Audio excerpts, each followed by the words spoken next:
Hi everybody, I am Monica with Thrive in Your Body. If you're facing a decision about a revision surgery and you feel like you're barely keeping it together, this video is for you. I want to talk about a few things today that nobody ever talks about when it comes to revision surgeries. First of all, the overwhelm of deciding, and the grief about what you lost. And last but not least, the loneliness of trying to make decisions all by yourself.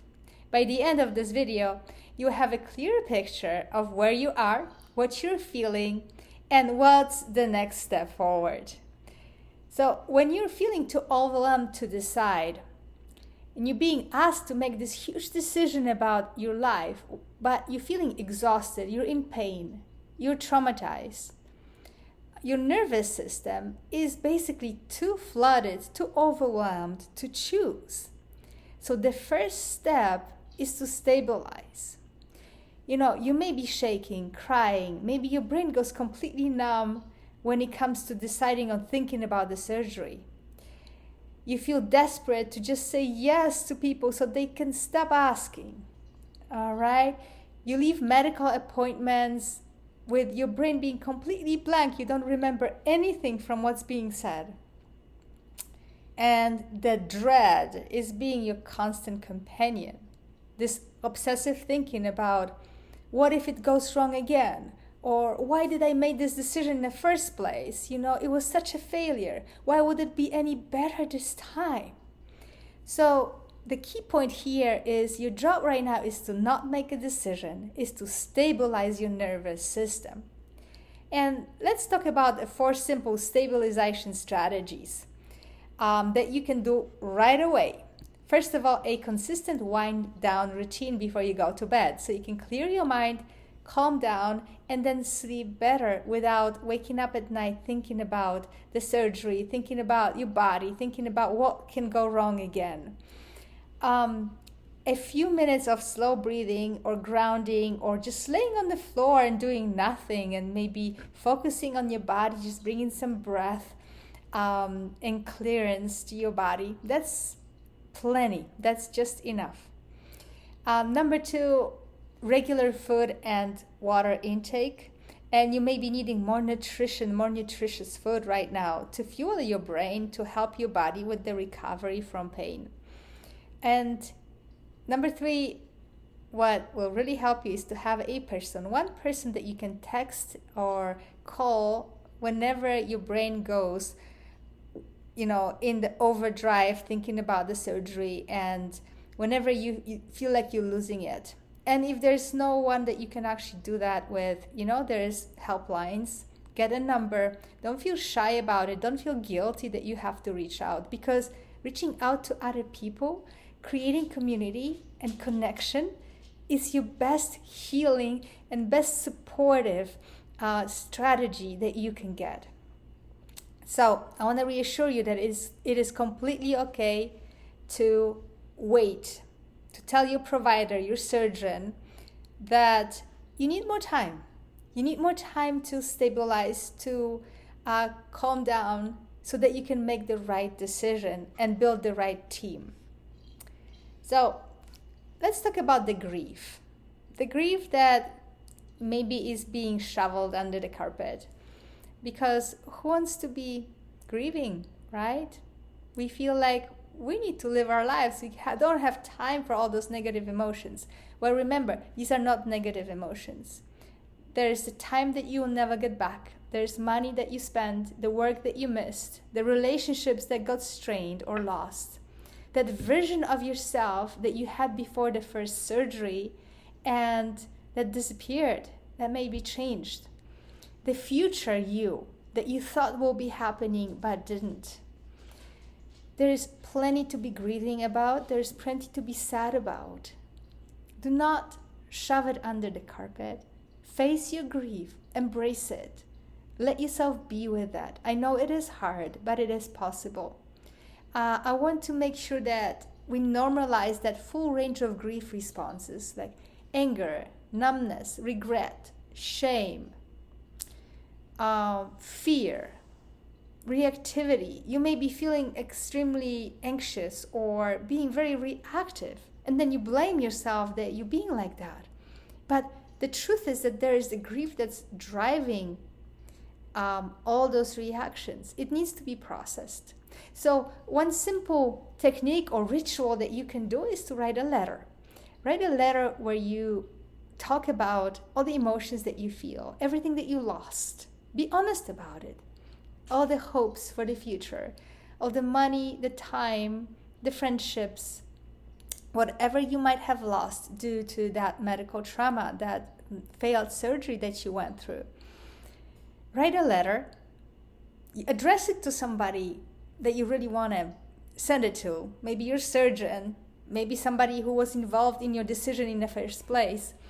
But do not send it, okay? You can burn it. You can just put it in a drawer. Let it go. It's for you.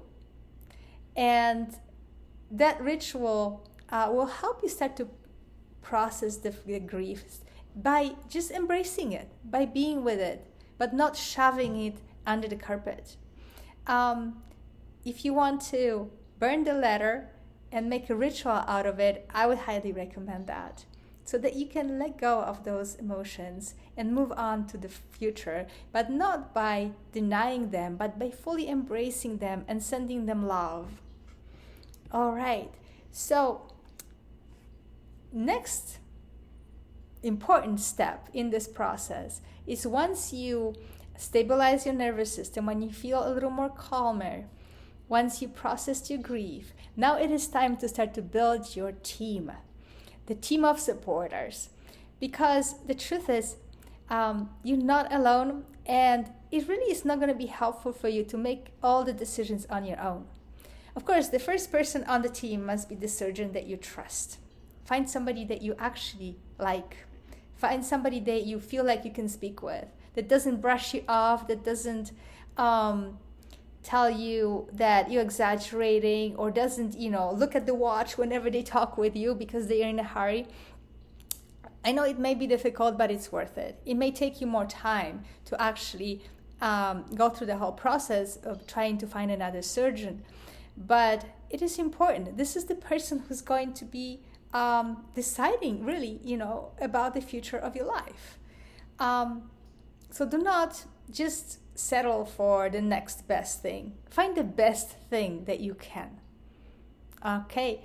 The second most important person will be a second opinion surgeon. Another surgeon that can give you more information about what's happening and their opinion. Somebody who maybe doesn't have a stake in the original surgery.